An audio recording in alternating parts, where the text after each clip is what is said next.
The attorney's letter came as a deep shock to me. My Uncle Jeremy had died by his own hand. The coroner's report was unequivocal. He hanged himself in the loft. My initial surprise and distress past, I considered the news. It seemed clear that Derceto had exercised a thoroughly morbid influence on my uncle's mind. That creaking old mansion with its unusual tales, its secret library door, the ancient upstairs clock, all those occult books that my uncle could not resist reading in spite of his fragile nerves. Fate had pointed its finger. Deretto had trapped its prey. Mr. McCarthy, the family lawyer, suggested selling the old house. I immediately opposed the idea.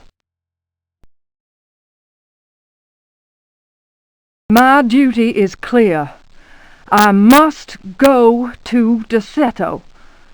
I tremble at the thought of those dark corridors, those brooding portraits. Yet I am convinced that Uncle Jeremy left a note, a letter of some kind explaining his fateful decision. I remember his voice saying, "Look at the piano, Emily. Look harder. Maybe the secret drawer will yield up an explanation." I have the feeling things will not be so simple. Life is a mystery containing more mysteries. Jeremy taught me that much. Now is the time to confront the mysteries. Derceto is waiting for me. I pray that my fear is nothing more than the fruit of my imagination. Nothing will ever persuade me that my uncle was insane. But why did he, according to the police report, block the loft window with the old wardrobe?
are coming! I have freed hellish forces, and now the price must be paid. Derceto is the prey of evil. The sun has set. They will find my body, but will not have my soul. I can imagine the master's fury and the terror in the hearts of his slaves. I hear their footsteps. Some may understand what I have done. May God forgive me.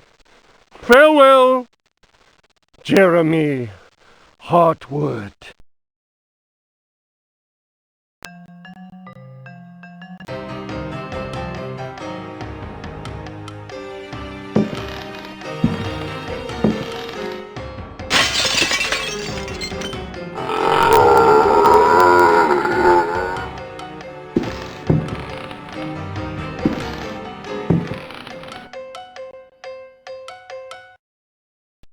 Fragment of the Myth of the Golden Fleece. Translation Edouard de Villeban. Hesperides Publications. Then Perseus came across Ichthys, who had been turned into stone. He spoke to his companions and said, "Beware of the Medusa. He who looks into their eyes is doomed to the same fate as that which befell poor Ichthys, and will never more set eyes on Seriphos." "Must we go blindfolded?" asked Eumolpus. "Take up your bronze shields and polish them until they flash in the sun," answered Perseus. "Fill your hearts with courage. May Artemis guide us as though we were an arrow from her quiver." But Eumolpus was not satisfied. "Why do that, Perseus? Is 3 inches of sharpened metal not enough to destroy these accursed creatures?" Then Perseus drew his sword, which shone and glittered in the sun, and with it he dazzled Eumolpus. "Now what can you see?" the companions of Zeus' sons laughed. "Let us set to work, so that our shields may shine like mirrors."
A Brightness from Afar by Lord Boleskine, an account of his celebrated voyage to New England, 1824, Alistair Publications, Cambridge.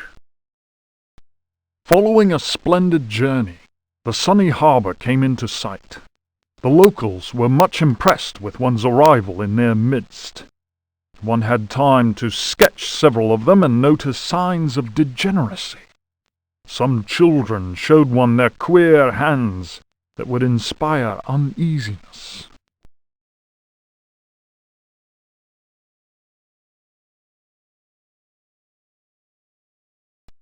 Upon the promise of a few coins, a child is undertaken to reveal to one a most prodigious phenomenon of a natural order. One admits to being skeptical as to the prodigiousness of the marvel, whatever it may be. Indeed, one suspects it to be little more than an evening stroll to some charming wooden hut situated in the forest hereabouts. One will none the less go, for it is always well to submit to such local enthusiasms. One admits to being somewhat flabbergasted. The Milky Way shone like the fires of the apocalypse from the inky celestial vault. Certain distant stars, normally invisible to the naked eye, were clearly visible, glittering indeed with a strange intensity. The heavy clouds that had settled above the village had no hold over that place.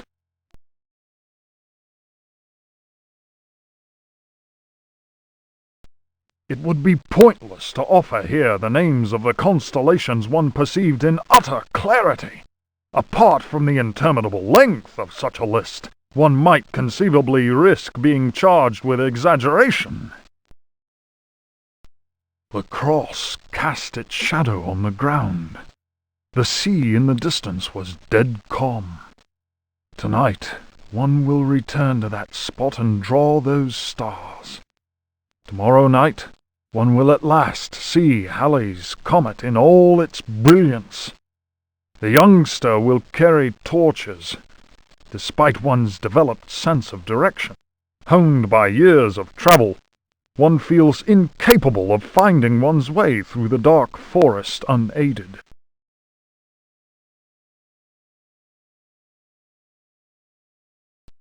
The drawings will, one is convinced, set light to the souls of men. Such a moon! One lost count of the craters, so sharply was their definition. Loath as one is to seem excessive in one's appraisal, one cannot but feel that the forest clearing is indeed a place outside the common laws of time and space. Surely it is not an hallucination.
Diary of Jeremy Hartwood. September 27th, 1924. I have decided to keep this diary. Too many inexplicable events have taken place recently. Never have dreams so haunted my every waking moment. Perhaps my romantic mind was too dull, and has only now woken up to these new paths and visions.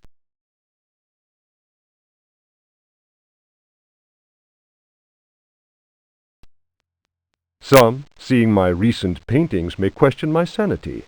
I can only ask them, what is sanity? Where does madness begin?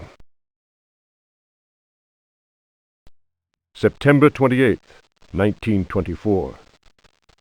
The night is pitch black. I am again drenched in sweat. I was wandering in the dunes, among giant standing stones. They were arranged in a circle, and the wind whistled about them. I plunged my hand into the soil and felt that repulsive thing which was trying to catch me. It seized me. I struggled to break free of its loathsome embrace and managed to tear my hand away. It was covered in sticky substance. I was gripping a knife. October 5th, 1924. The stone circle is a pentacle. Derceto's library is filled with books on the occult. I will study those books until I find some explanation for the dreams. The visions that haunt me must be connected to my discoveries. I shall have to undertake a profound exploration of my dreams. December 16th. Dear God, I have found the knife. It was hidden here, and what I have learned fills me with apprehension. It is a sacrificial dagger belonging to some unholy cult. The thought of that blade tearing through human flesh horrifies me, yet I must continue my research. Derceto is a storehouse of treasures. Was my father right, after all? January 23rd. I spend all my days plunged in dusty books. The servants are convinced I am mad. At night, I awaken them with my screams. The dreams are draining what sanity I still have. I have tried staying awake, but in vain. My visions have changed. No doubt the influence of my father's research. February 7th, 1925. The Dark Man, that is what I call him, has revealed his true face to me. He appeared, as usual, near the fireplace, but this time he approached me.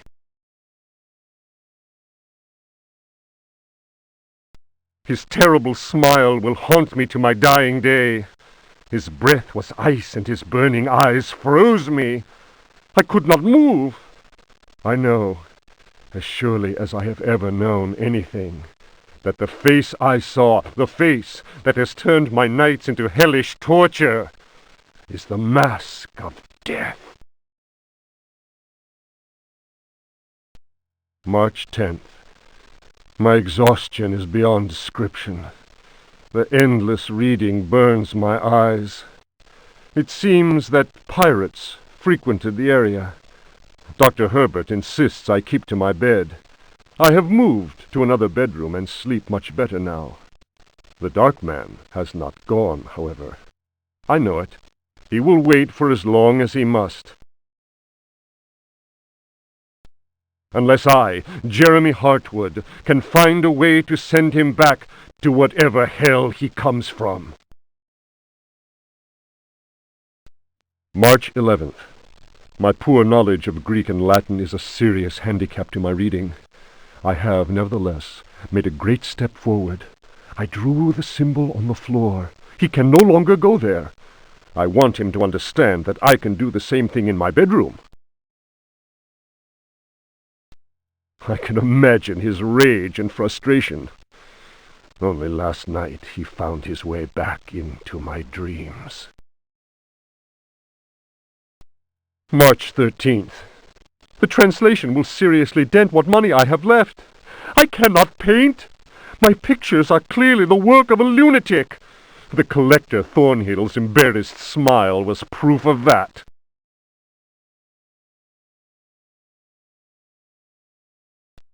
March 29th. He has come back. He found the door to my dreams. I am too weary to attempt any defense. I have no strength left to fight, and he knows it. He considers me dead already. Could I possibly?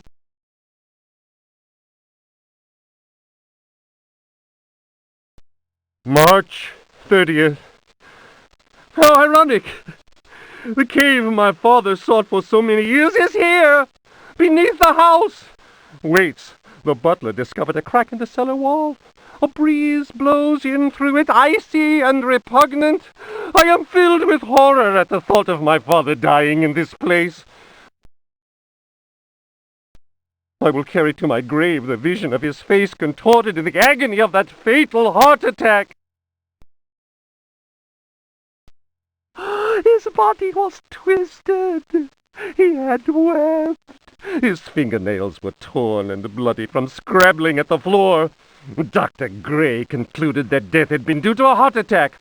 It was Waits, who some time later was informed that my poor father had in fact bitten off his tongue and choked on his own blood.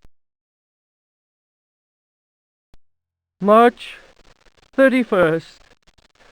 I explored the caverns in a dream. The Dark Man came with me. Strangely, I felt almost well. How can I describe what I saw? No. What words are capable of explaining such evil? I realized that my death was of no interest to him. The dark man wants something else. He seeks a body. His avid servants are now free. I am the cause. It is almost funny. Curses on Derceto! From the foundations to the very rooftop, I can no longer struggle, let alone eradicate the evil that grips the house. The end is very near, I can feel it. I have taken the decision to... May he who finds this diary pray for my soul.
Daemonia Particularis, Signs and Rituals, by Heinrich Cassel, Ring Publications. The ritual of invocation demands that the officiant be pure. We have already described the complex operations to be followed in order to call those that sleep in superior dimensions. We shall, for the present, limit ourselves to the sign of mutual recognition used amongst their number by adepts of the cult of the Old Ones. The sign also serves as protection when in the presence of a servant of evil.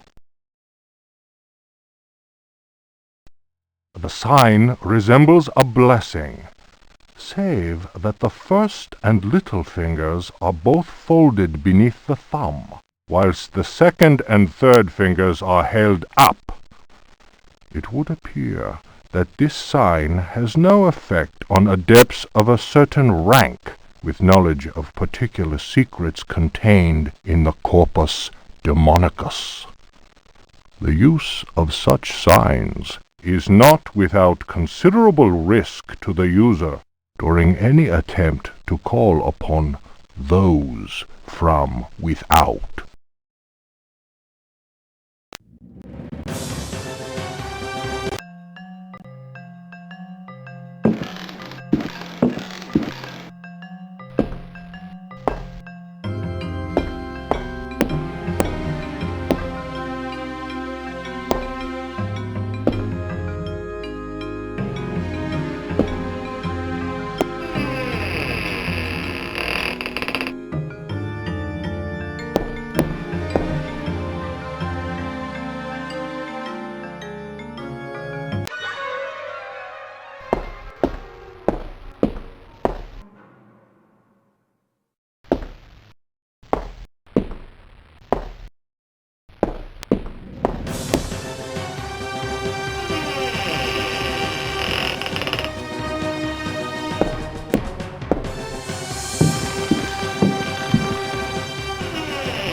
Memoirs by Alistair Boleskine. Printed in London, A. Machin, editor, 1833. It was during a conversation with G that one first heard of the New England fishing village of I. The area was apparently the ideal place from which to witness unusual phenomena in space.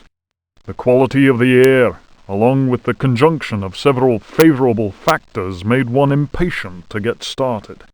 Having gleaned what information one could from the British Museum, one set off with all haste. One's work on space and comets in particular had met with a warm response, and one thought it judicious to include several original sketches of the phenomenon, sketches which one felt were sure to arouse a great deal of keen interest in the scientific circles of 1834. One refers naturally to the passage of Halley's comet. Editor's note: Lord Boleskine's memoirs end at this point. Who knows what extraordinary contributions he might still have made had he not succumbed during his visit to New England to dementia, followed by an early death in St. Andrew's Hospital.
The Creatures of Night by Hubertus the Bald, translated from Latin by his brother in prayer, Fratre Johann Marcus. Of monstrosity. You who read me know that night engenders monsters, and that night creatures exist. The accursed book of Abdul al-Hazred is clear on this matter. That is not dead which can eternal lie. Unhappy he who knows that book. Unhappy he whose eyes alight upon that foulest of texts. Unhappy he who implores the standing stones, for he will free the powers of darkness. Of the pit. Stagnant waters are like the memory of men. Beneath the surface calm, clawed beasts await, and are known to initiates as the deep ones. Awaiting his prey, the deep one seizes him and drags him down to the abyss, where Dagon, the cruel god, swims and reveres him whose name may not be pronounced. Of libraries. Unhappy he who frees the prowler. Unhappy he who meets the prowler erring among the books. He generates the vagabond that comes from other spheres. he believes the vagabond does not exist. He will feel the embrace of death, for in the eyes of the vagabond, books are no more than dreams, stone no more than wind. The vagabond knows how to take the breath of the reckless. Of strife. He who speaks does not know, and believes he is able to kill the creatures of the night. Folly. Evil is conjured up by science and secrecy. He who prowls among books will perish by the blade. He who flies in the dark caverns will scream in fear. He who swims in the depths will evaporate. But he who believes he knows nothing. He who knows says nothing. Of death. There are domains more terrible than death. That is not dead which can eternal lie. Each creature is conjured up and is not dead, but returns to the origins. A monster, a science. Steel kills the vagabond who never dies.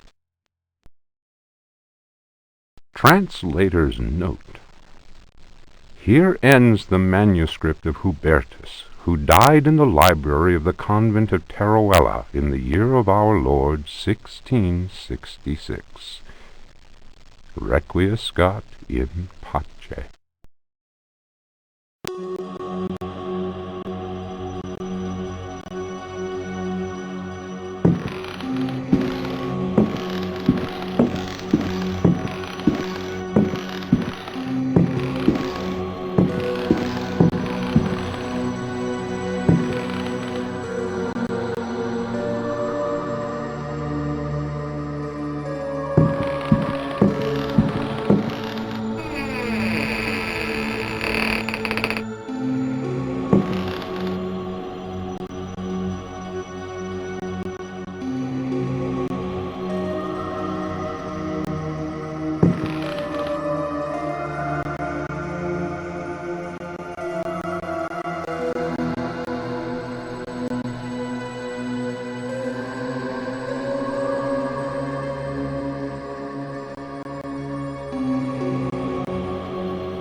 Juan Luis Jorge, De Biblioteca, Reflections on the Power of the Verb in Certain Texts.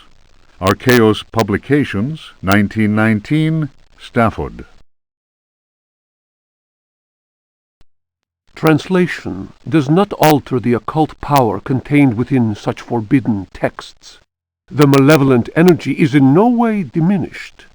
The spell must be cast aloud and clearly, in certain languages or little-known dialects. Maglafar Fathang.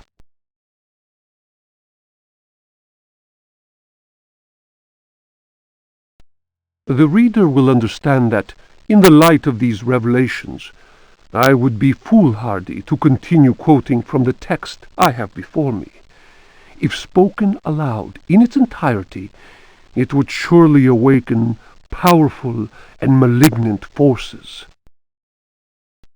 I will go further and say that simple reading of some of the more technical passages describing specific practices is in itself a perilous exercise. The ill-prepared reader can easily fall prey to attacks of demented hysteria, not unlike those described in cases of individuals said to be possessed by evil spirits. I recommend the study made by Zemf, Urbain, Grandier, and Loudon, and the reports made by the Reverend Richard Price concerning a number of astonishing, to say the least, exorcisms carried out in a parish near Providence.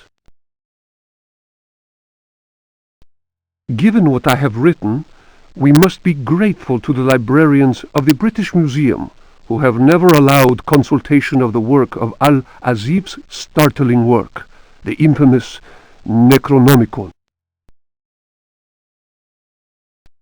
Copies of that work do exist, in spite of the zeal of book-burning inquisitors.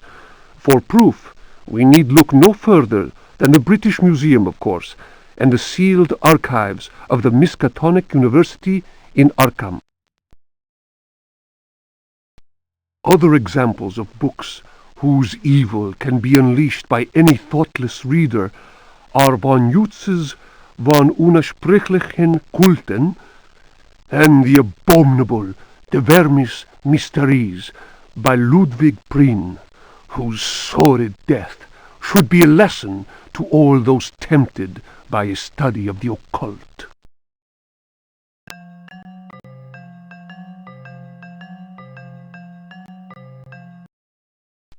The Sacrificial Dagger, Otto Stern, Lumina Books.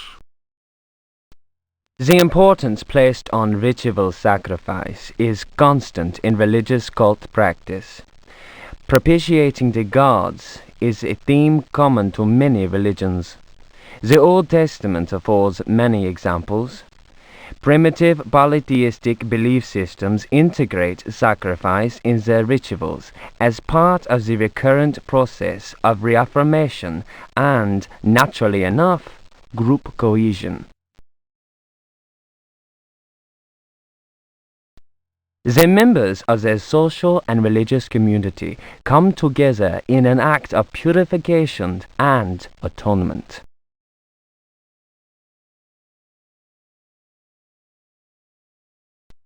It would be erroneous to imagine the act of human sacrifice linking priest, offering, and God, C.F. Manzetti's stone cults, as anything less than a vital focusing of the group's faith.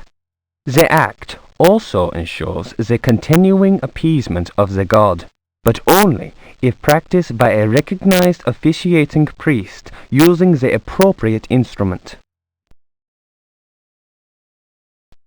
Studies made concerning primitive religious groups bear witness to the central role of sacrifice in living ritual. My own work in the field of ethnopsychology brought me into contact with a sorcerer living in the region of Arkham. He introduced me to the rite of steel, linked to a ceremony known as adoring the black goat of the woods with 1,000 youngs. The god being adored is known as the vagabond. Here, the dagger's role, which allows the life breath to pass from one dimension to another, is essential.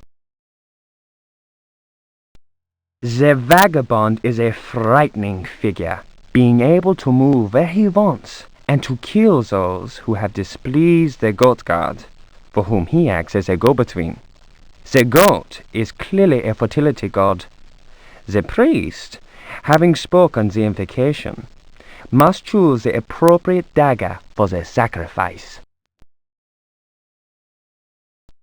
The knife with a sinusoidal blade that must be dipped 7 times, on night when the moon is full, in water that has been distilled 100 times, will be laid aside, since it would send the vagabond back into his own dimension. See illustration. The priest will rather choose the dagger with a curved blade. That is more appropriate for slitting of the lamb's throat. This act transfigures a sorcerer priest and plunges the assembled worshippers into a divine trance.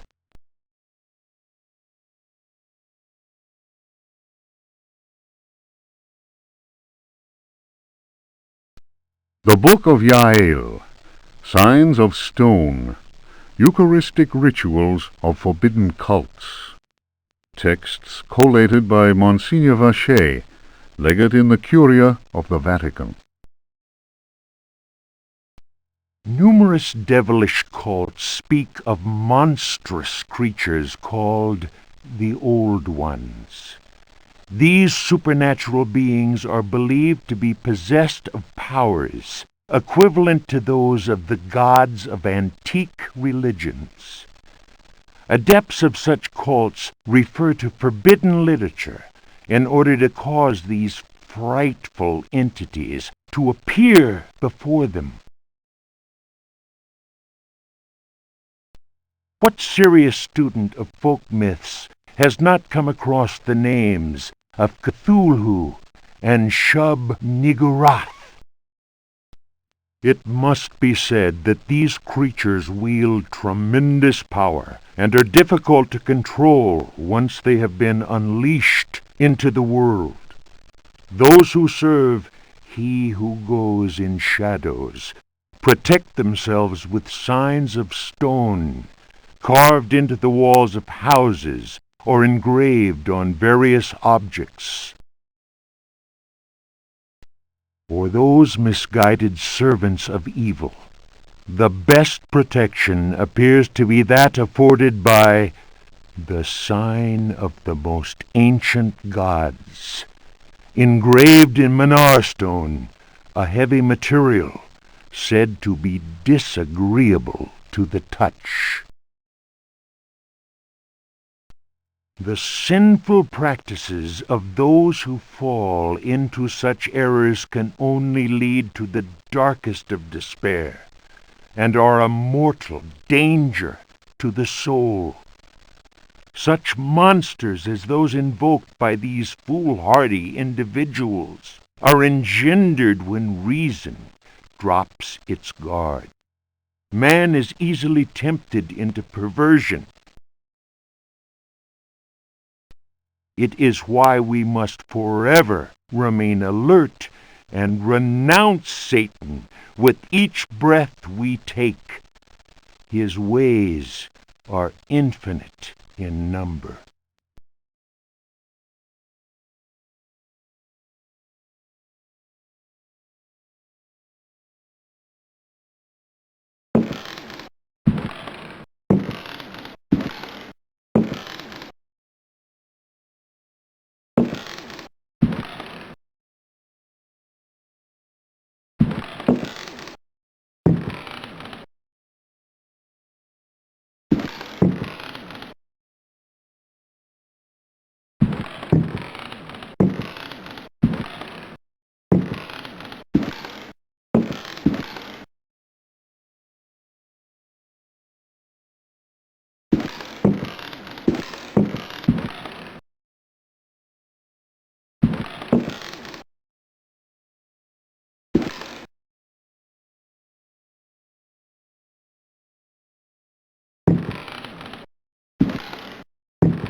If Rocks Could Talk, or The Story of a Louisiana Plantation, by the Marquise de Chamfray.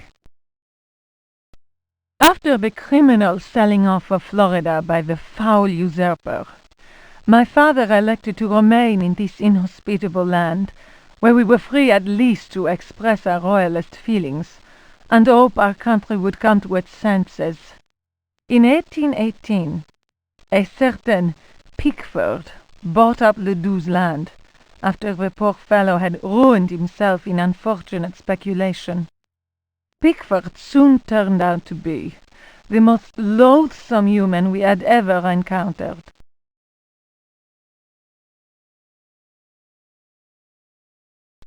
He was an adventurer of the worst kind, nouveau riche, and bloated with a grotesque sense of self-importance. First came the incessant army of men with shovels, digging into the mountain of earth that was to fill in the surrounding swamp. The undertaking was quite stupendous. We learned from a slave that the final objective was to connect the existing caves with another one of gigantic proportions.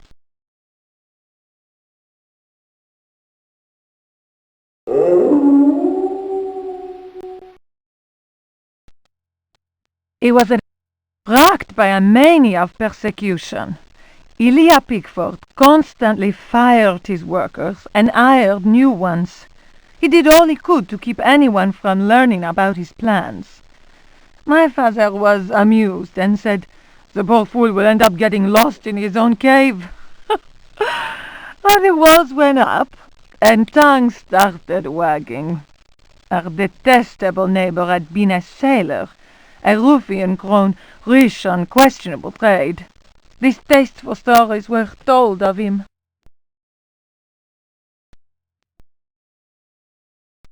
When the work was finished, Pickford invited us to the opening of his rambling mansion, which he named Derceto.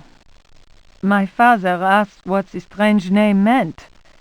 Pickford answered, "Derceto reminds me of Astarte, the fertility goddess.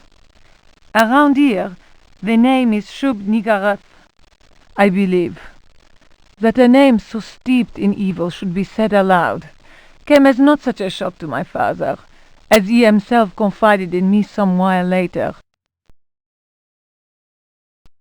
We left immediately. In June of 1862, Derceto was burned down in unexplained circumstances. It was undoubtedly the deed of some jealous Yankee or another. It was amazing to watch the servants rushing into the flames to try and save their bullet-riddled master. After that terrible night, Derceto fell into ruin. Its blackened walls were soon overgrown, as human-built works always are, by ever-present nature. In 1875, the property was eventually bought by a gentleman whose name was Howard Hartwood. I was sorry that my father, who delighted in fine conversation, was no longer alive to enjoy the company of this new neighbor. Learned and well-versed in history, he had made a particular study of piracy. It was Hartwood who told me that Pickford had commanded a ship that flew the flag of piracy. That explained the scoundrel's great wealth. Hartwood was fascinated by Pickford and undertook a great deal of research in an attempt to find some treasures that he was convinced the pirate had hidden. He went through the ruins inch by inch. He then had the burnt-out house rebuilt exactly as it had been, and refurbished the library that had miraculously escaped the flames on the night of the Great Fire. Hartwood set about studying every volume in that library, and often talked to me of his research. He was a handsome widower, deeply attached to his son Jeremy, who was later to become a professional artist. Hartwood worked incessantly, First from the room I offered him, then from his own freshly restored home, which he rebaptized Derceto. I imagine he hoped to enlist the help of the god of good fortune in his treasure hunt. As far as I have ever been able to tell, all his searching came to nothing. There were no lost treasures to be found at Derceto. I learned of Hartwood's death while I was in Paris. But that, as they say, is another story.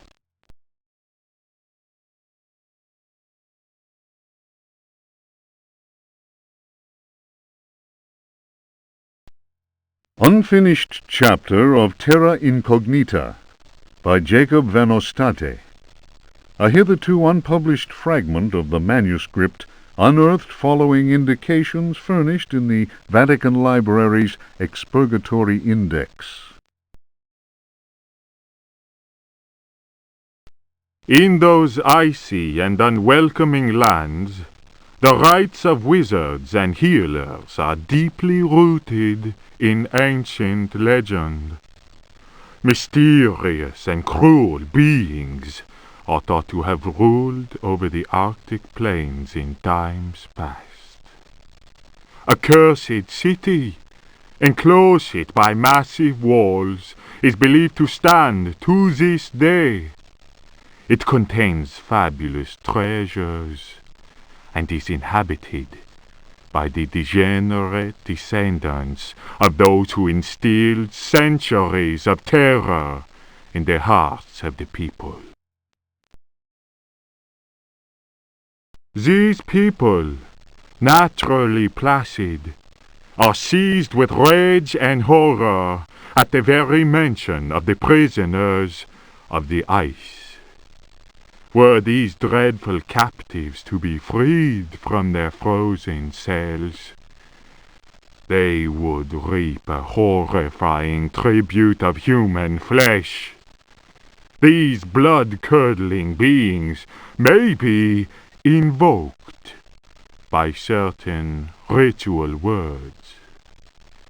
They can even be controlled, albeit with the greatest of difficulty. I admit to being impressed by these tales, repeated to me on many occasions and in a number of different places during my travels in the region. I have also seen troubling cult objects, sculpted in a material unknown to me. Another remarkable fact is that local Eskimos experience great distaste in pronouncing certain words, and invariably avoid saying them.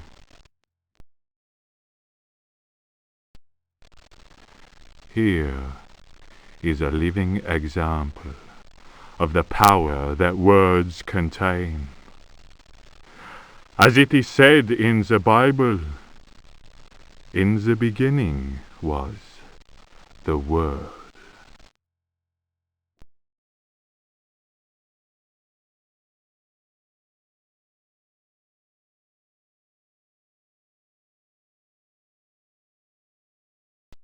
The Sons of the Sun and of the Shadows.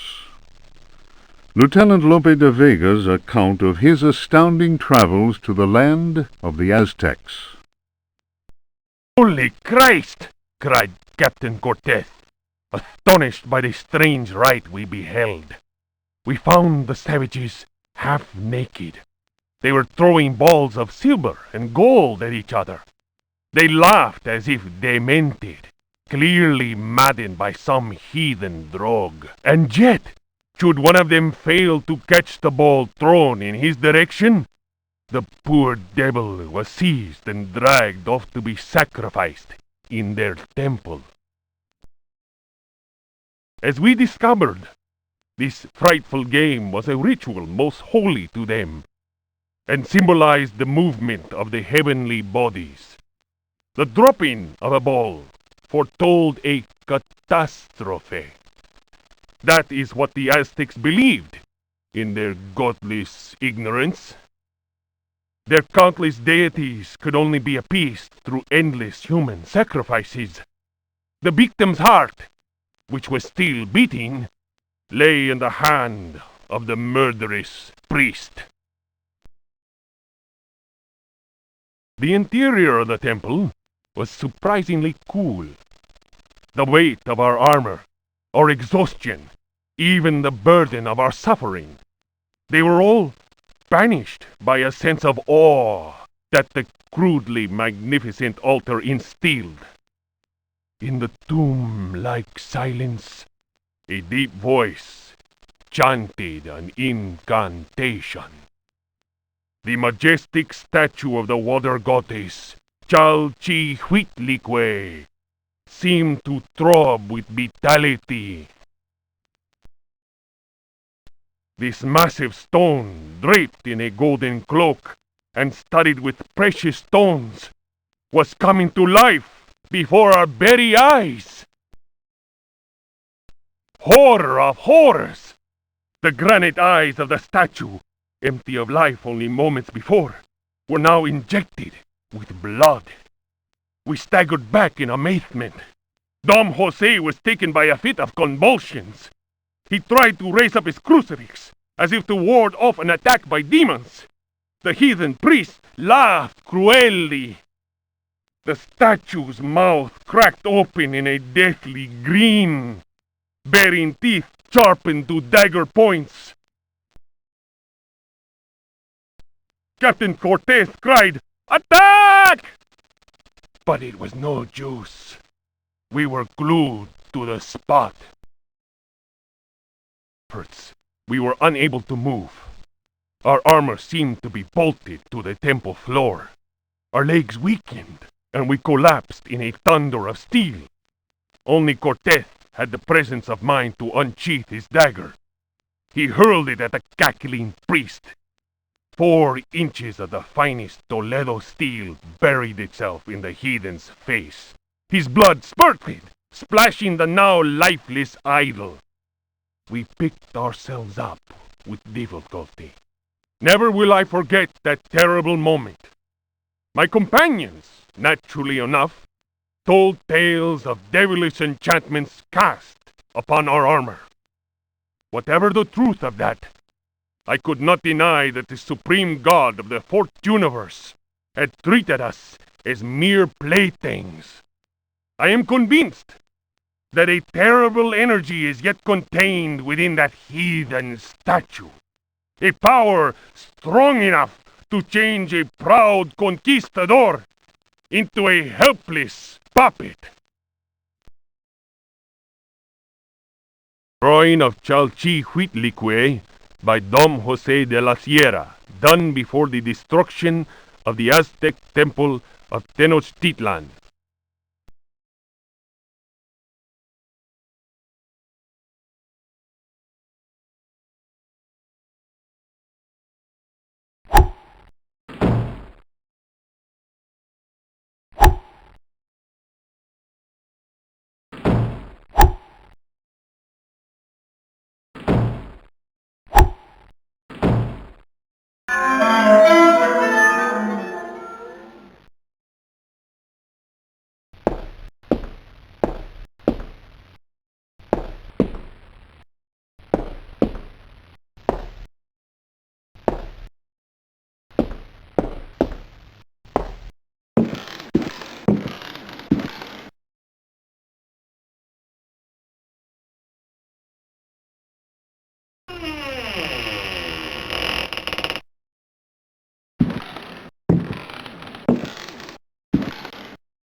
The Tale of Captain J.W. Norton of the Army of the Union.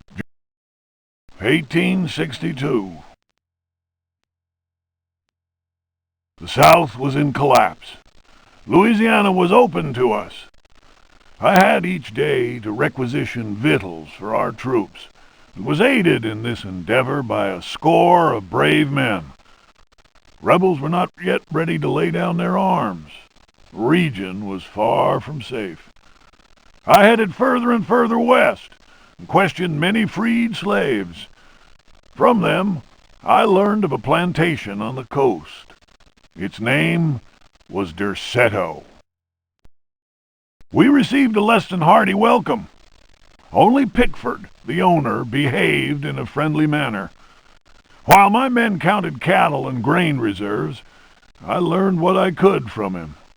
Man was most unusual and possessed an extraordinarily cultured mind. At nightfall, I gave orders for the men to bivouac at Derceto. Pickford invited my second-in-command, Lieutenant Patterson, and myself to dine. And our host proved a most entertaining conversationalist. While coffee was being served, Patterson went to inspect the men's camp. The cigar Pickford offered me was so acrid that my head began to spin. I remembered campfire tales of fellow officers trapped by devilish Confederate tricks. My mind floated in a foul and dense fog, from which emerged the enlarged and deformed face of Pickford. He grinned at me. Patterson's return chased off the nightmare. I heard shouts and firing from outside and found the strength to take out my revolver. I fired 3 shots. Pickford fell to the floor. Patterson then helped me out of the burning house. The air was filled with smoke. We resembled a company in disorderly retreat. I saw slaves leaping into the flames of that inferno. They were trying to save Pickford's life.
Memoirs of a Lost Soul. The mask must fall. You who discover this manuscript, understand this. I am here at your side. I am waiting in the darkness of my crypt. Soon you will belong to me. One of my slaves wrote this document. I have lived for 3 centuries, and my name is Ezekiel Prext, or Elijah Pickford. You may choose which to call me. I do not hide out of fear. My power is immense. I have sailed the 7 seas. My ship, the Astarte, spread terror through all the continents. The corsairs judged me like the Welsh judges of 1620, but they could not destroy me, and neither could the pirates. Now I am immobilized. Damned Yankees! Witchcraft, voodoo, and the Cthulhu cult. I know them all. I have reigned and implored the stones. Only the Chthonian haunts the cavern and resists me, but he dare not attack. I have need of a living body to regenerate myself. The Hartwoods managed to escape from me, but you who are reading these words, you will yield to my embrace. I hear your ragged breath and smell the stench of your fear. I have vanquished death. I built Derceto. I know what it is to wait. Cthulhu helps me. My servants will lay you upon the sacrificial stone. My roar will rend the night. You will be mine, and I shall reign once more.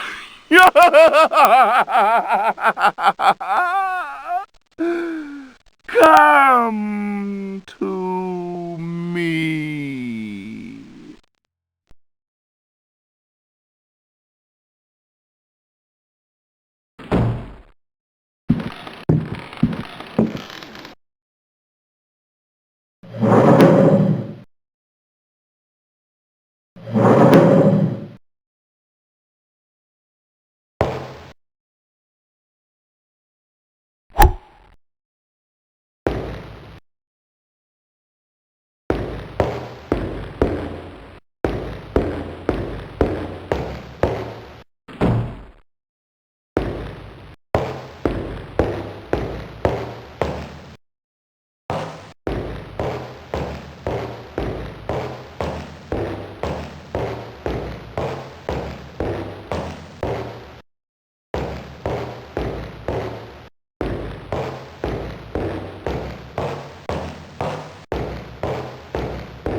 22nd of December, 1924.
2 days later.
Hi, guy.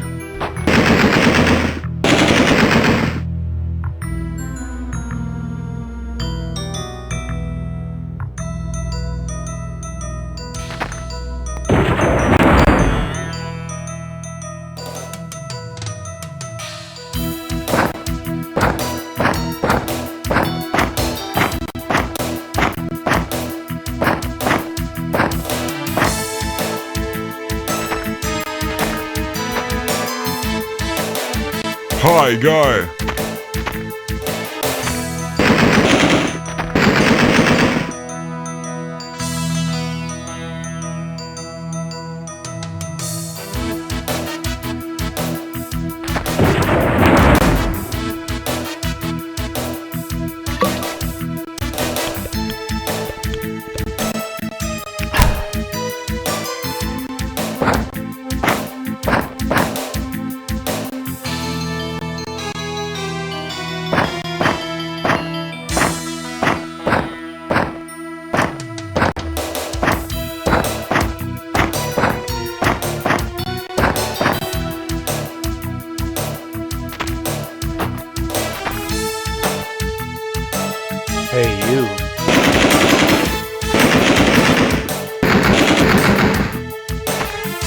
Hey, you.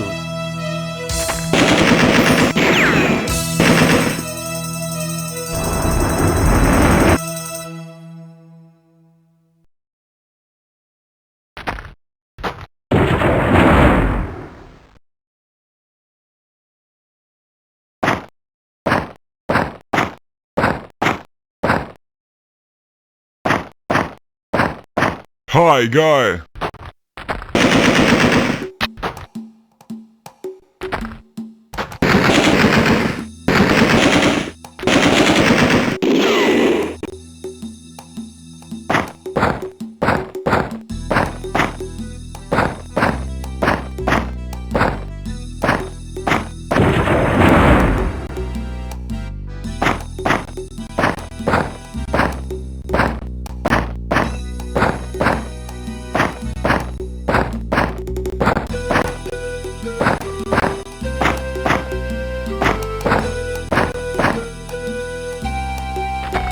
Hey, you.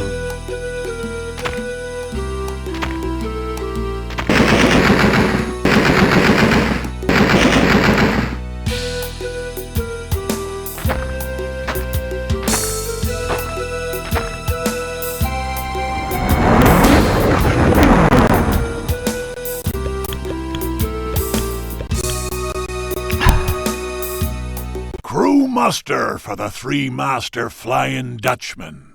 Turn to freebooting December 25 of the year of our Lord 1724. None may know the name Jeremiah Johnson Tecker, but all fear Shorty Leg, born in Cork. He was 14 years old when he freed himself from the shark's manacles, turned two cannons loaded with grape shot at the captain's cabin, and fired. The recoil whipped off one of his legs. Using a steel cooking pot in the sun's rays, he had taken the salt from the seawater, thus having water to drink. Fish he did knock on the head with his peg leg. Thereafter, it became his weapon of choice.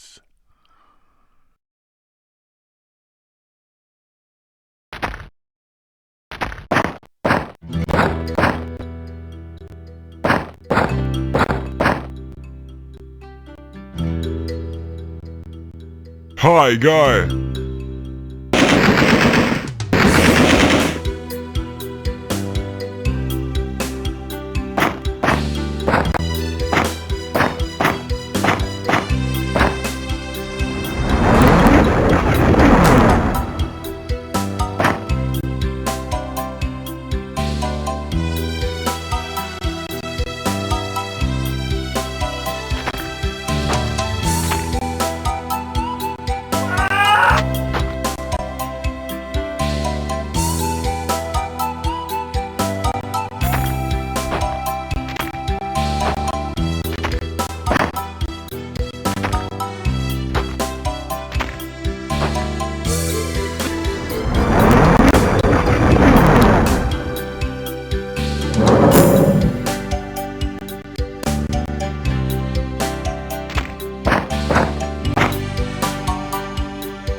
Hi, guy.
By this pact signed by me, Sean O'Leary, called Music Man, and Elizabeth Jarrett, arm of the evil powers, I am granted immortality. This pact is renewable every 100 years. In return, I swear fidelity and obedience to my masters.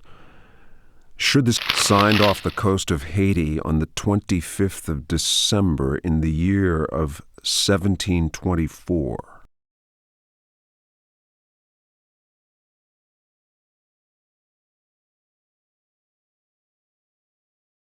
Carnby, if you read this, it means I am dead.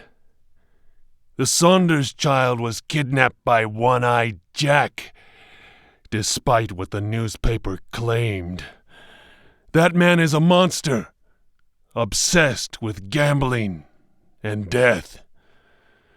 Hell's Kitchen is full of secret passages. I am sure that for one of them, the solution is in the cards.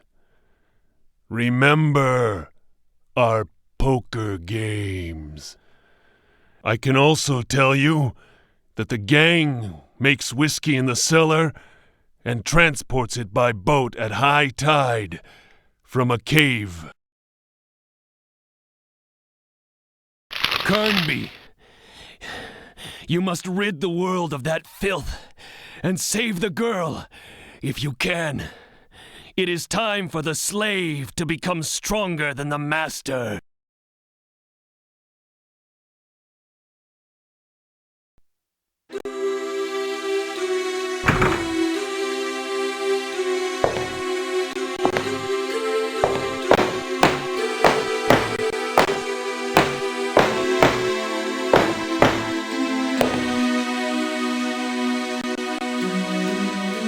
Hey, you.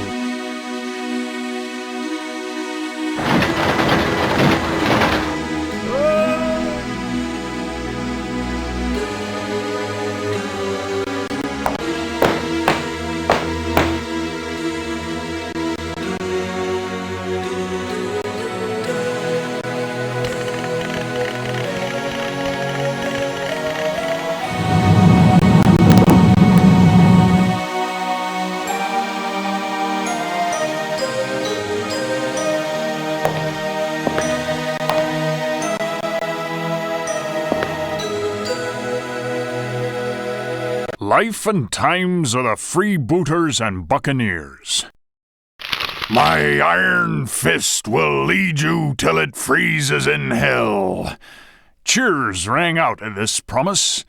Hanging by the foot from a spar, the one-armed man begged for mercy. One-eyed Jack looked up at him with his good eye and said, "May the sun cure your flesh and tan your stinking hide, you poxy cur!" Black Hat stood ready. The shark's fin glided close by. "No, not that!" yelped the one-armed sea dog. Black Hat threw his hat and it cut the rope. The one-armed man did not swim long. "Hurrah for the captain!" roared the shipmates. "Caramba, that seems a little harsh," muttered Luis. The new cook, T-Bone, glared. "Maybe you want to swim too, eh?" he growled. "No, senor, I beg you. I say nothing." "Then shut your gob and do as you're told. 3 knocks if you want to enter the captain's cabin. And forget One Arm. His cooking was only fit for swine."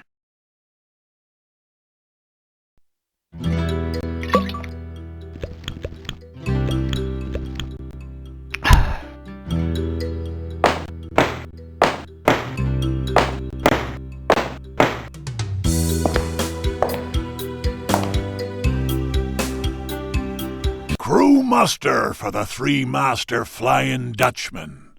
Turn to freebooting December 25 of the year of our Lord 1724.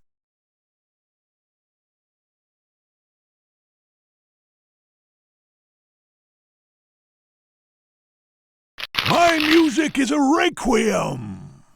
Sean O'Leary from Dublin dreamed of becoming a harpsichordist, but was hounded from the country after throwing 3 guests through a window for having suggested that his Vivaldi was perhaps slightly fast.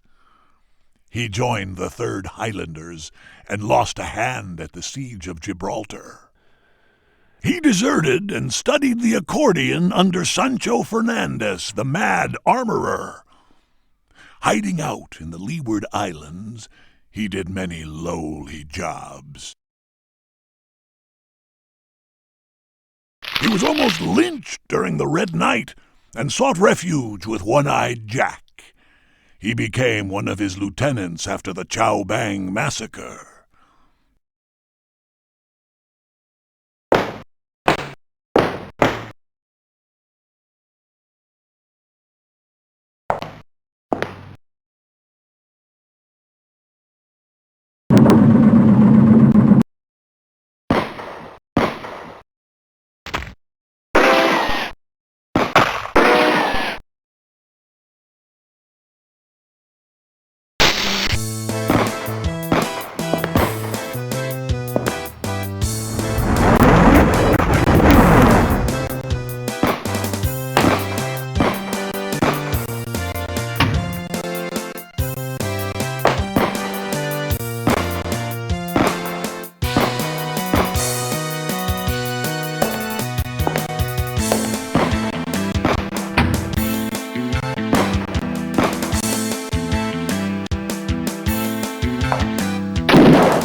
with cue in hand, by the Honorable Senator Grant. As soon as I could, between 2 sessions, I would practice my skill with the 2 bands. I managed some splendid shots, but I was far from attaining my dream of potting 3 balls at the same time, the legendary shot. I leave that to the expert players of Mandarin, the game of Chinese billiards, at which I have never been more than a bumbler. I have enough trouble shooting 2 consecutive doubles, as I did during a very long game with Elisha Comstock. Yet I did see a ruffian by the name of DeWitt accomplish what I had thought was impossible. The fellow actually managed 2 triples before my eyes. From then on, I practiced feverishly, even renouncing alcohol and wine, which poisons the spirit's centuries. 7 days later, the powdered rascal took $300 from me. I was so furious that I later refused to preside over the Defense Commission. With my gold in his pocket, he sneered at me. "Senator, you would need many lives to beat me." I intended to challenge him to another match, but DeWitt disappeared completely. I was sickened. So downhearted was I that I gave up the game for 3 years, turning instead to casino gambling. My experiences in that field are described in my last book, The Jackpot I Nearly Won.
Chess and magic.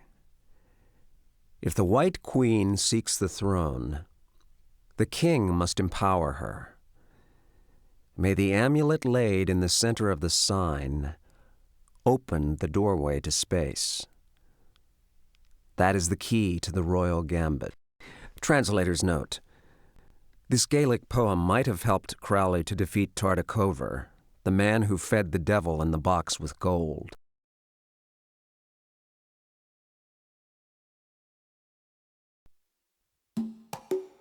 Crew muster for the three-master Flying Dutchman. Turn to freebooting December 25 of the year of our Lord 1724.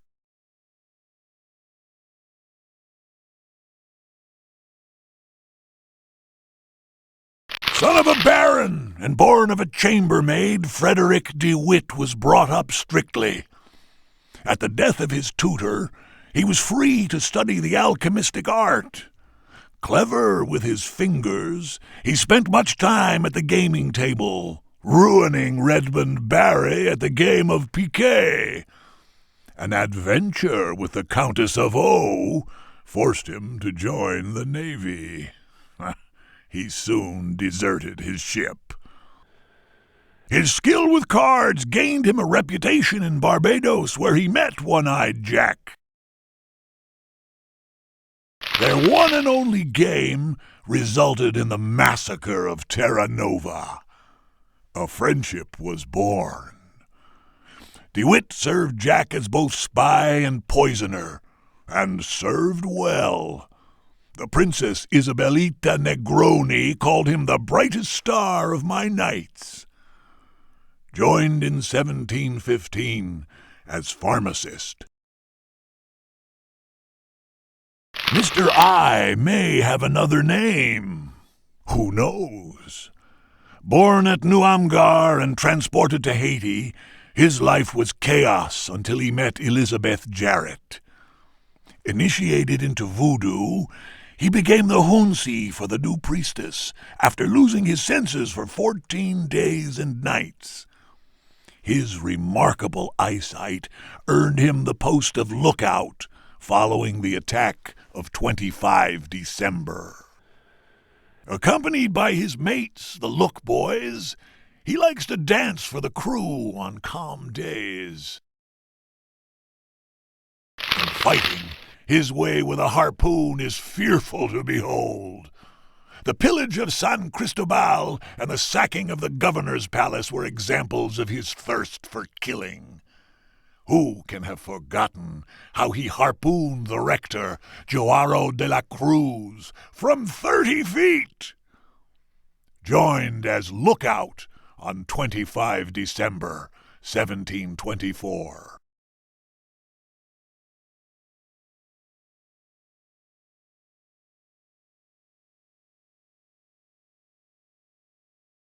Ask me to name a man among men, and I'll say Black Hat.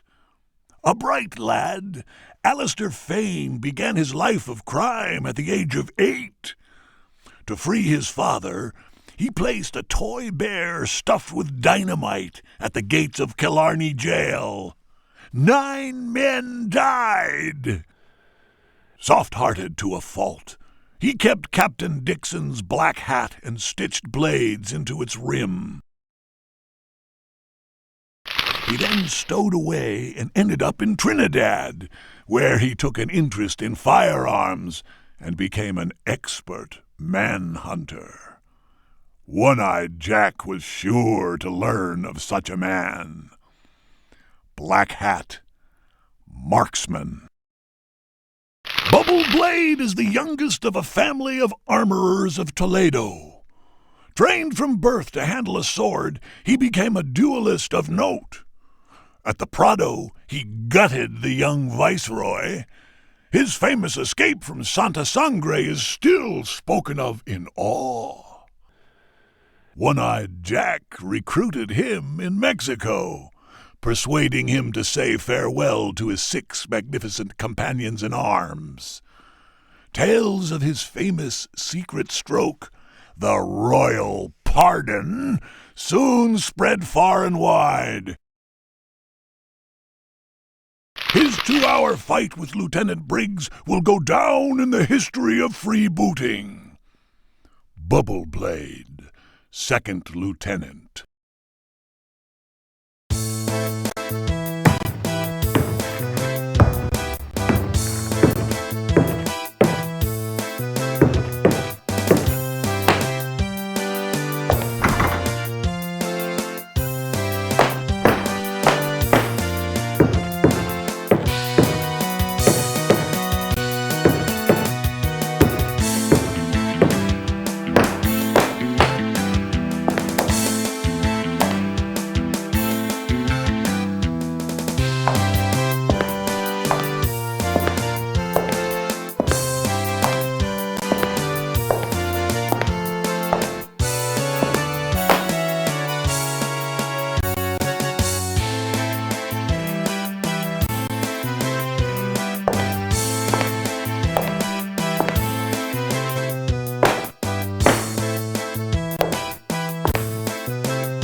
Do you know that wine may open many a door?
Dear Mr. Jack, sorry, stop. We have no more red balls for the tree, stop. Hope you got the case of champagne. Again, sorry, stop. Hector Coward, Xmas Acme Limited.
By the horn of Beelzebub, the Flying Dutchman was calling me.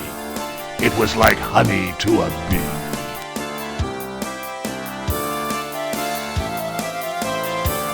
The enemy wanted to put an end to it. Its cannons spouted death. No matter. My ship was sinking, but my praise bridge flowed with blood. On this Xmas Eve of 1724, the cries of pain filled the air like the most glorious of hymns. The captain, one Nichols, told me to go to the devil. He died cursing me. "You will die by my sword, Jack!" Ha ha! His sword remained stuck on the deck of his ship, the Flying Dutchman. My lieutenants greedily burst the locks of the hold. The crew seemed disappointed with the loot, but I knew we had taken the finest, and in Elizabeth's eyes I could read our destiny, and death became an illusion. I signed the pact, and so did my men. The Dutchman was ours. From then on, thousands of legends were being told about the Flying Dutchman. We hid here in 1824, but the cliff collapsed on our ship. And so our land flowed with blood, and we named our conquest Hell's Kitchen. A land with no past offered itself to us to guarantee our future.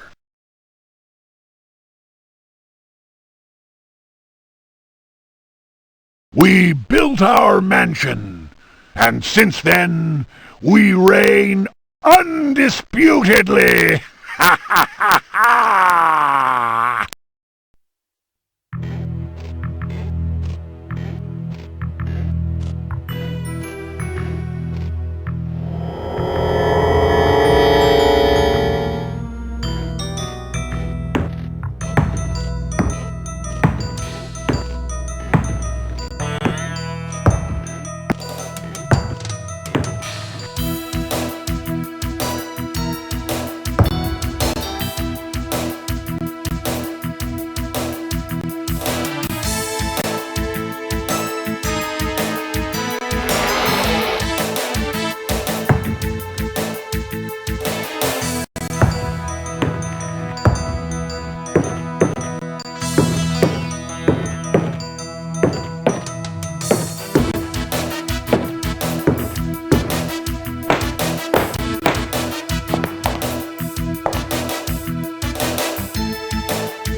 I was caught out.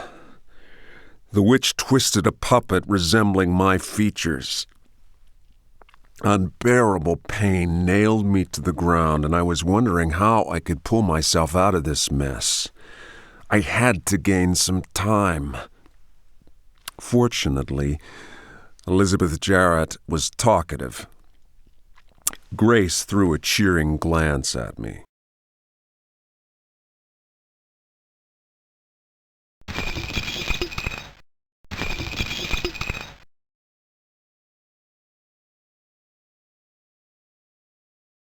More than 2 centuries ago, Elizabeth Jarrett arrived in Haiti. I was then an innocent young girl, but Cotton, my tutor, taught me contempt. In hiding, a slave of his taught me to ride the shadows. Soon, the slave grew stronger than the master. Cotton felt the extent of my revenge and became my creature. The soldiers took us prisoner, but could they recognize Cotton? From then on, the Flying Dutchman was my jail.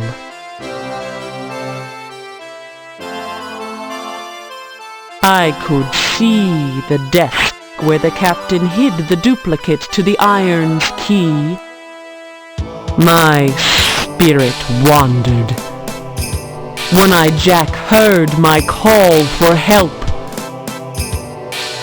My soul guided him, and death is my ally. He and his crew would become immortal, and every 100 years, an innocent girl would turn old for us. A gust of freedom freshened my jail.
If it is the staff you're looking for, it has been hidden. What a bore! In the cabin of the one-eyed man, that's where you should seek it, if you can. If you please, do not sneeze.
Hey, you.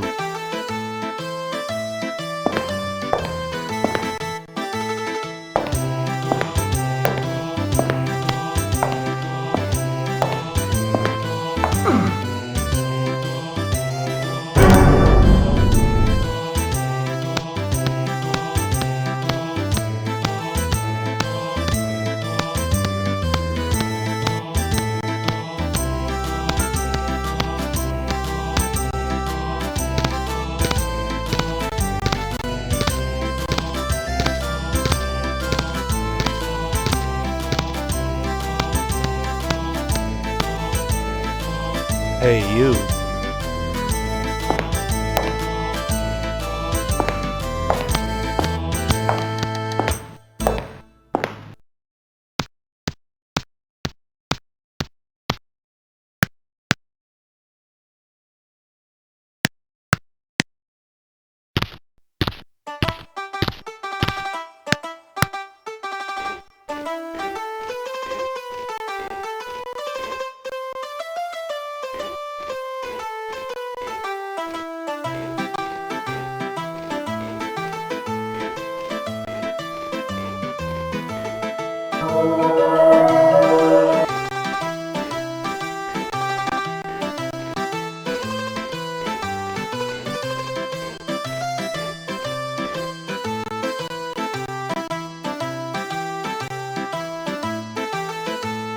I overcame voodoo, an unpublished chapter of manuscript found in a bottle.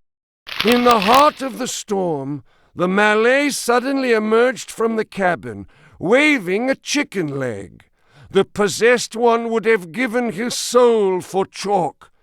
Captain Pregg's orders rang out about the howling of the tempest.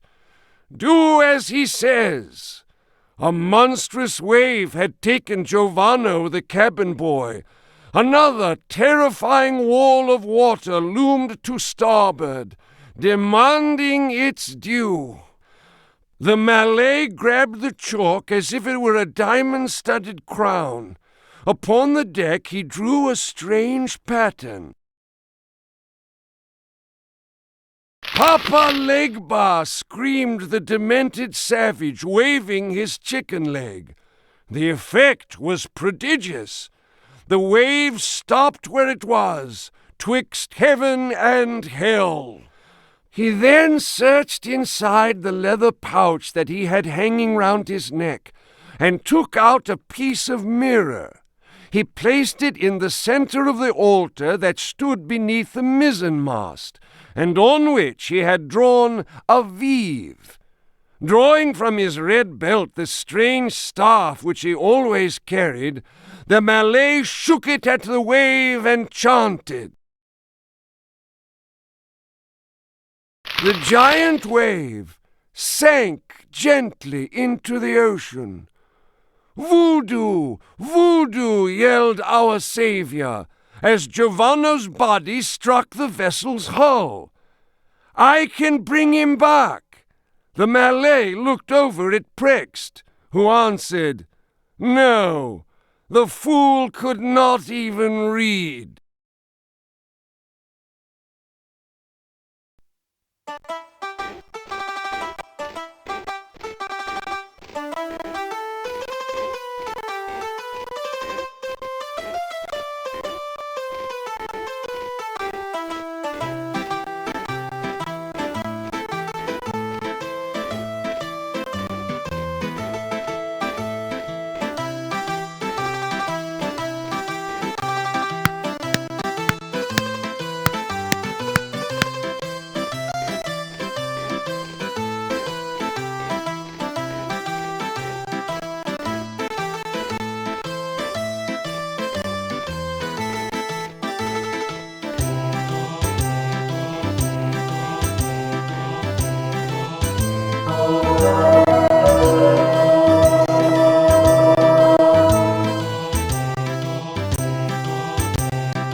Hey, you.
Immortality. Extracts from the Book of Marvels. Imprimatur 1783 Anno Domini.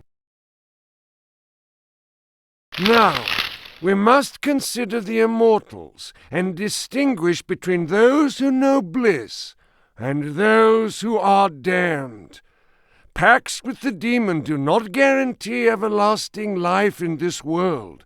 For the lowly henchman of Satan, or any other name you may give him, mere invocation or combat is enough. But remember this, there is a time of remission after the first death, which rips away earthly appearances, and the second death, which is true and final death, and which leads the damned soul to hell. This time we call the latent period, is when the cursed one is sent to the time of his damnation and becomes vulnerable once more. A weapon forged during the pact is enough to send them back to the void. For wizards, it is not so easy. The pact must be eradicated by destruction and conjuring, whatever the price. That is what the virtuous must pay to remove the curse of an eternal life devoted to sin.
A powder plot, relating the mutiny which was declared in 1769 on board HMS Dark Horse.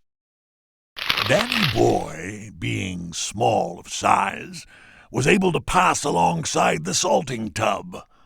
Clutching a poker, he slipped into the powder room where Captain Jenkins, his officers, and what crewmen remained loyal to king and country were all gathered.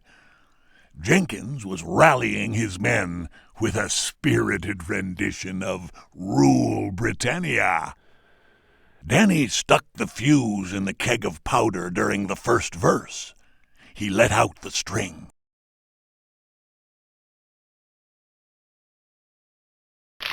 No sooner had he lit the end of the fuse with a piece of incandescent metal when the ship was buffeted by a large wave. A poorly stowed barrel slid from its mooring and blocked the way out. The fuse burned on. The men still sang, except for the troublemaker, who stood petrified in terror. "Never, never, never shall be slaves," still echoed in the air when the Dark Horse blew up. Several of the survivors claimed that Danny Boy had tried to extinguish the fuse by spitting on it. If only provisions of sand had been made ready for such emergencies. From that time on, the store's name was cursed by all freebooters. And so ended in flame and death the tragic tale of a fine three-master, now resting 80 feet under the waves of the balmy Indian Ocean.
Diavolo, quella sanguisuga di padrone di casa mi lascia di nuovo senza Nei pressi della immagini. faglia di Sant'Andrea sono stati registrati questa notte degli strani movimenti.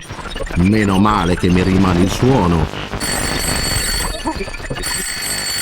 Tali fenomeni hanno sorpreso tutti gli scienziati.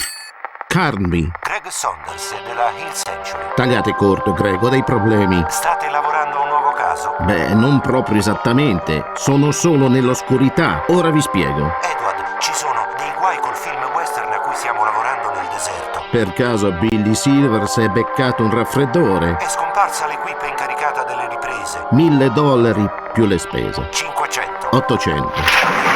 C'è Emily Hartwood. Sì, proprio la vostra amica. In questo caso sono $1.200. E va bene. Avete una cartina e qualcosa da scrivere? Ho una cartina e 5 segretarie per ogni braccio. Sono tutto orecchi. Vedete Barstow, a est di Los Angeles? Continuate più a sud.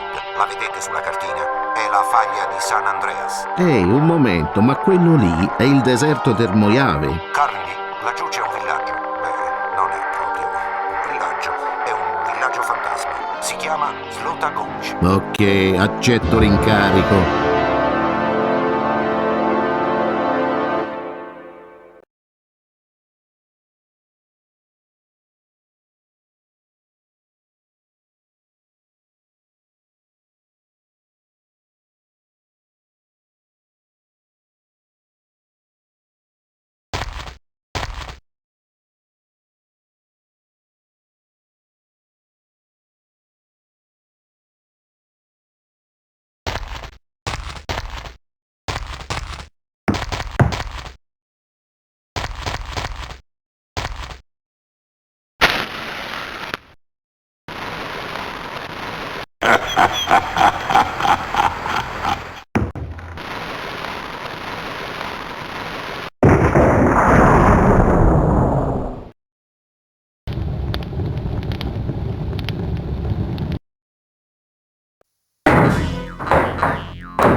un certo Stone al campo dei Prodi arrivò, le mani nella terra del Moiaveo affondò per estrarne una grand'aquila d'oro. Da ogni parte accorsero le genti allora. 11 giorni e 11 notti eran passati quando di picconi, pale e fucili armati quegli uomini dal folle sguardo scatenati si son. Slota golce nel sangue era nata. Giunse allora il vecchio venditore d'acquavite che astuto assai era. A protegger la sua caverna s'affrettò, un cranio di bufalo come trappola preparò. 11 giorni e 11 notti eran passati. Alla testa d'una cozzaglia di banditi lo sceriffo Dawson arrivava e Jedstone fedeltà giurava.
Buris vecchio farabutto, passa dalla botte e portami una bottiglia nella mia cella.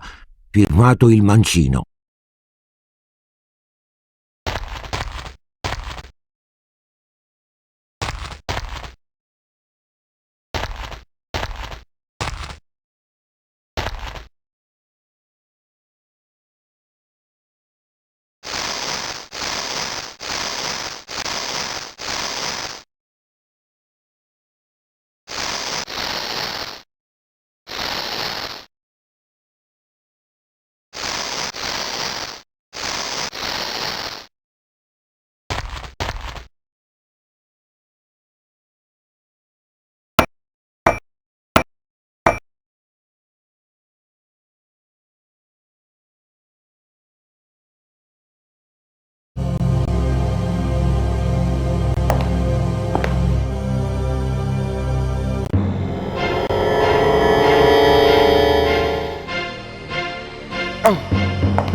Wanted Dead or Alive, Jim Burris, alias Lone Mina, reward $400. Quella faccia di bronzo è così avida che solo un proiettile d'oro potrà mettergli fine.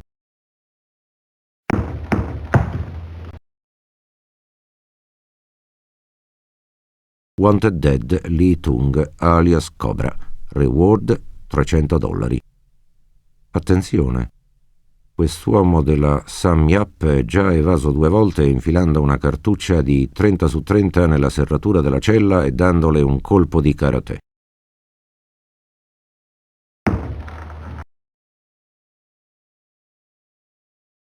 Wanted Dead or Alive, Duke John Elwood, reward $2.000. $2.000, un bel gruzzolo. Ma nessuna pallottola è mai riuscita a fermare i fratelli Elwood.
Memoirs Gazette, 4 luglio 1864.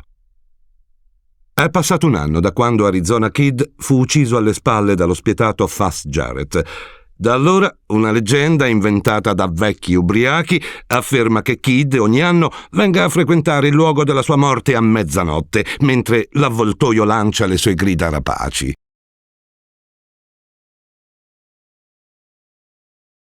Questi divulgatori di menzogne giurano che il fantasma di Kid ritorna poi in un quadro maledetto dipinto col suo sangue e aggiungono che sarebbe allora possibile seguirlo.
Attenzione! Pericolo di esplosione! Tenere queste bobine lontane da ogni fonte di calore e dai flash al magnesio! 21 giugno. Non riuscirò mai ad abituarmi ai capricci dei divi di Hollywood. Oggi ho sentito che Billy Silva ha chiesto alla Hill Century di essere pagato per il suo ruolo in lingotti d'oro.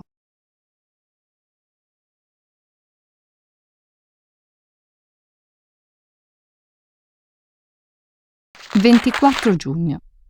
La faglia di Sant'Andrea ha tremato a tarda sera, nel momento in cui Brett Samuels stava smontando il proiettore situato vicino al burrone. Che Dio abbia misericordia del poveretto.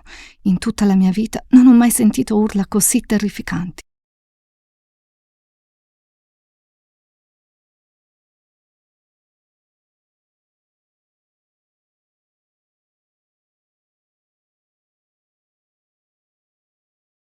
– 25 giugno. Jeff Davis e un'altra controfigura sono scesi in fondo al burrone. Non hanno trovato il corpo di Samuels. Billy Silver si è rifiutato di uscire per tutto il giorno.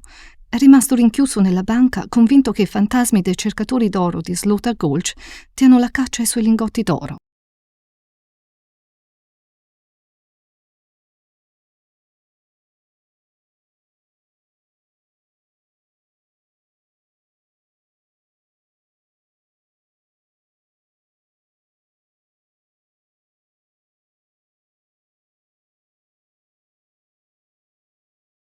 29 giugno.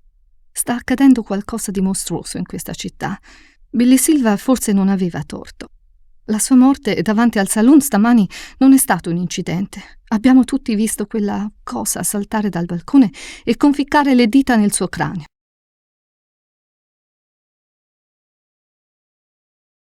«3 luglio. Sola sono rimasta ora in questa città maledetta, sola con Morrison, l'armaiolo, che chissà dove si nasconde.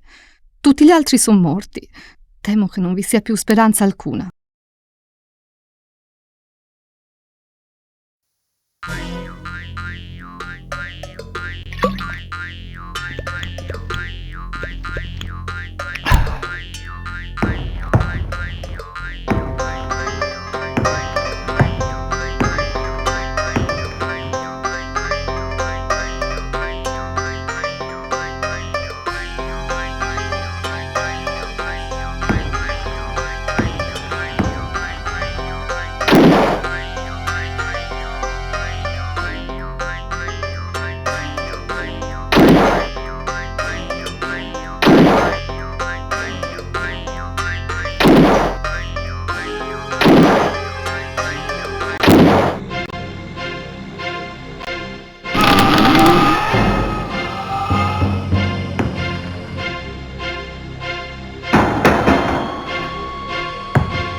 Due mesi dopo, ai primi freddi invernali, giunse l'uomo dai ferrei occhiali. Che la montagna poco oro aveva, ma d'uno strano minerale traboccante era. A primavera, Stone, ogni legge sfidando, una banda di forzati andò arruolando. Per far del tempio degli antichi indiani una vasta rete di canali sotterranei.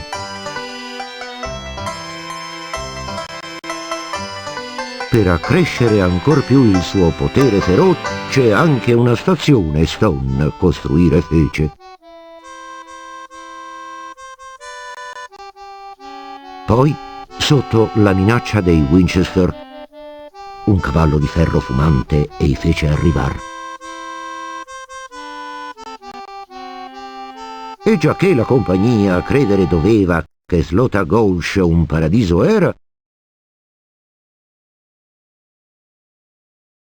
ai galeotti egli tosto ingiunse di costruire un serbatoio immenso.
Quando la luna piena si rifletterà attraverso il simbolo di Prex, i gesti dell'uomo onesto rallenteranno finché non avrà rotto il vetro maledetto. Colui che porrà il bastone di guerra del figlio del tuono in mezzo alla pietra dei morti squarcerà il cielo e respingerà per sempre i traghettatori dello Stige.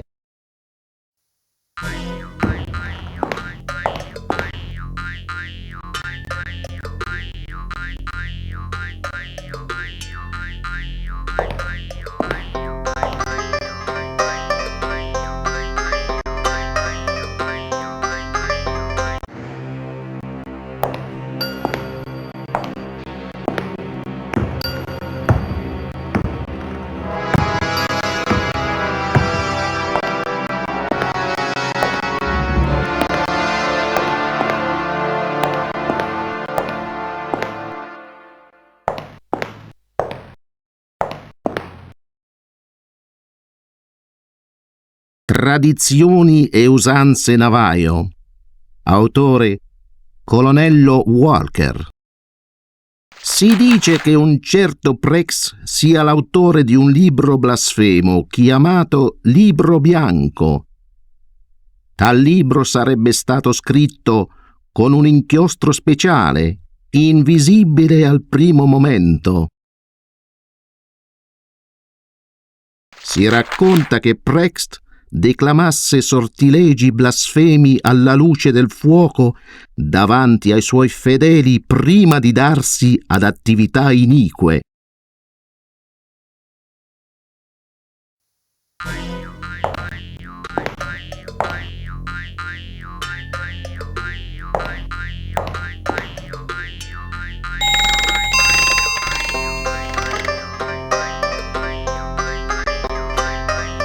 Gli orologi Ziegler. Autore Ziegler. Zurigo 1913. Con l'ausilio di un sistema che svelerò nel mio prossimo scritto. Ogni orologiaio degno di tal nome dovrebbe essere in grado di comandare a distanza meccanismi relativamente semplici. La serratura di una porta o cassaforte non ha più segreti per un orologio Ziegler.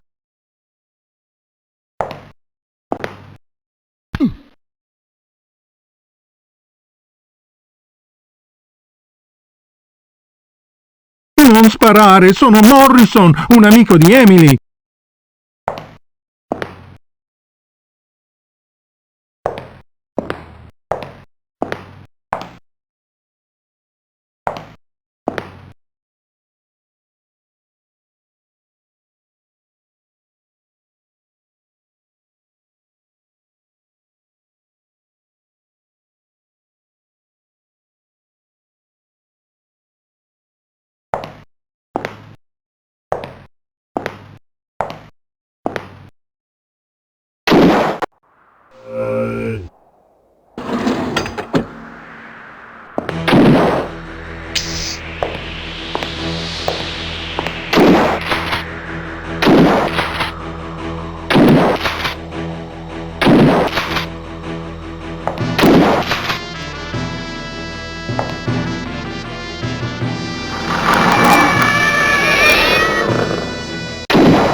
trattato pratico di astronomia.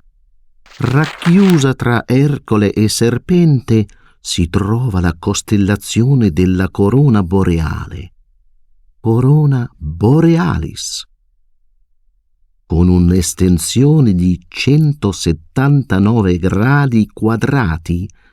La corona comprende 20 stelle con magnitudine assoluta superiore a 6, che sono dunque visibili a occhio nudo. Un occhio inesperto ne distinguerà solo 5, che formano un arco. In basso a quest'arco si trova la stella più luminosa della costellazione, Alfa della Corona, chiamata più comunemente Perla.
In cambio della valigia e della chiave, a mezzanotte sotto il serbatoio. Jetstone!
Questo amuleto ti ha riportato dal mondo dei morti, Wasikun. Ma hai ancora una missione da compiere prima di riprendere le sembianze umane. Restituisci alla terra l'aquila che le è stata rubata, se non vuoi che all'ora dei lupi Slaughter Gulch resusciti ed il mondo perisca.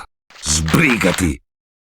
Quando le braci avranno finito di ardere, la tua anima abbandonerà per sempre questa terra.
Hey, you.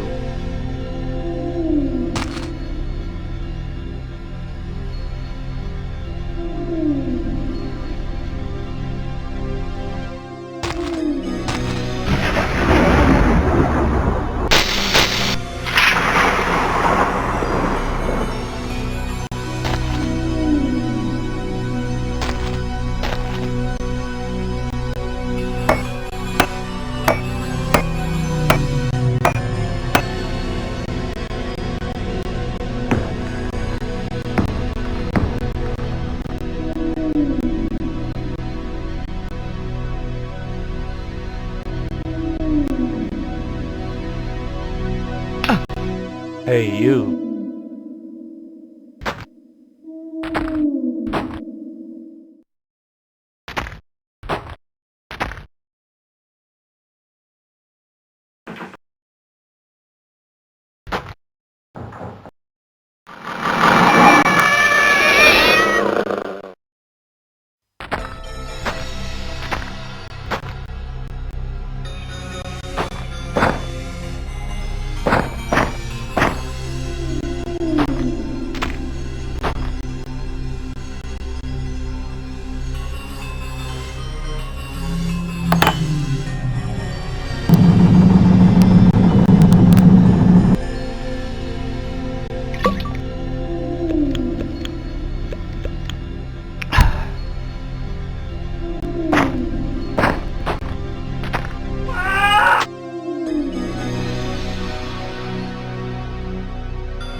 Mm, 4 maggio 1865, ore 21:30. Qualsiasi contatto con il minerale della montagna provoca mutazioni irreversibili. Mr. Stone sembra essere immune alle radiazioni, ma tutti gli altri dovranno colare del piombo sul minerale prima di maneggiarlo. 7 giugno 1865, 2 di notte. L'acqua delle caverne sembra perfettamente normale, ma d'acqua pesante si tratta. L'idrogeno delle molecole è sostituito dal suo isotopo, il deuterio. In combinazione col minerale, quest'acqua potrebbe generare l'apocalisse, ma mi serve più oro. 21 giugno 1865, mezzanotte. E gli Aztechi sostenevano che colui che farà precipitare il mondo nei flutti al di là della grande frattura potrà regnare incontestato sull'intero globo. Se dicevano il vero, allora io siederò presso a fianco di Mr. Stone.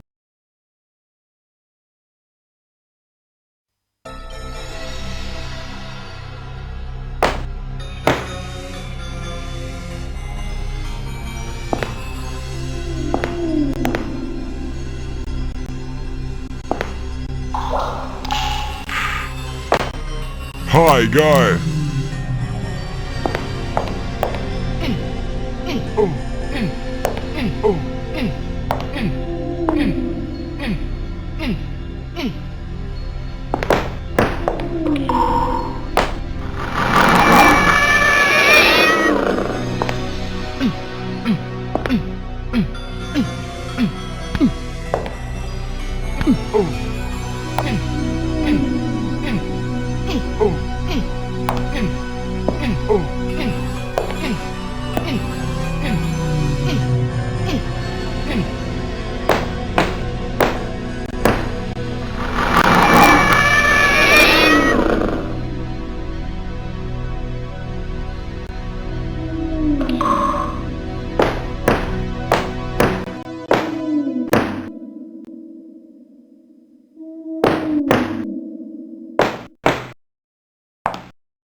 Ehi, se tu urti l'uomo con la carabina, i cavoli andrai a ingrassar.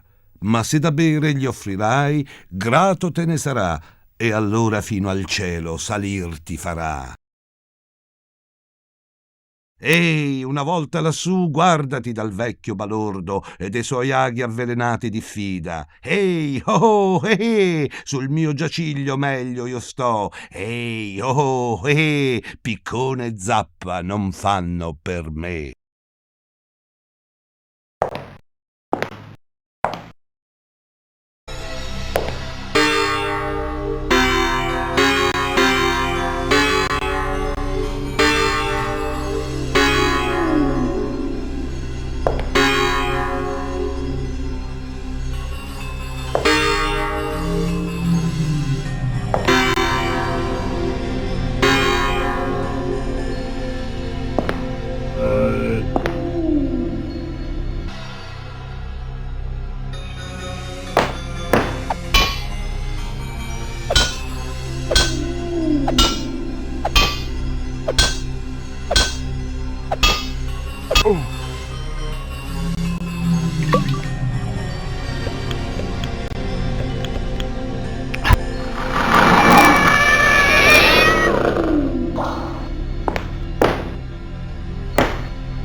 Hi, guy.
Ora sono certo che il mio protetto, frutto dell'unione di un certo Prext, Beth Jarrett, Dio solo sa che cosa sia, genitori adottivi di Jetstone.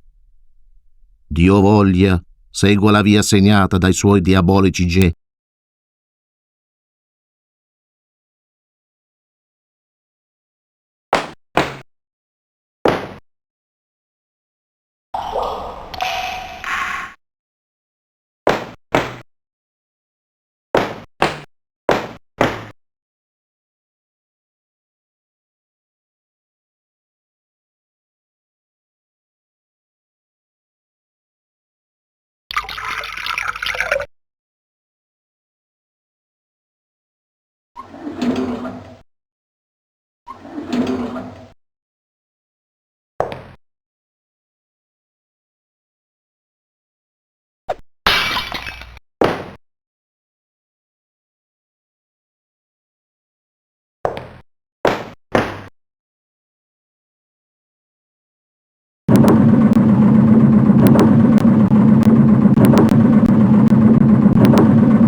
Hey, you.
Intorno all'aquila che regna sul verde mondo, nessun servitore del male sopravvivere potrà.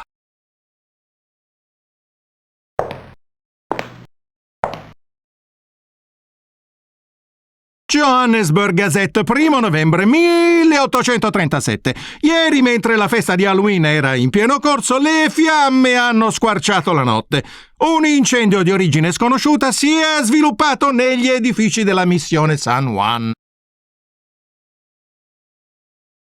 Non si lamentano vittime, ma non è stato ritrovato Jedediah Stone, uno degli orfanelli allevati da padre Don Fernando. Ci auguriamo che al giovane Jed non sia capitato nulla.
sheriff in town, but he's all alone. Yes, he's all alone. Streets of loneliness, paved with a bunch of madness. If you don't follow my advice, in peace you will rest.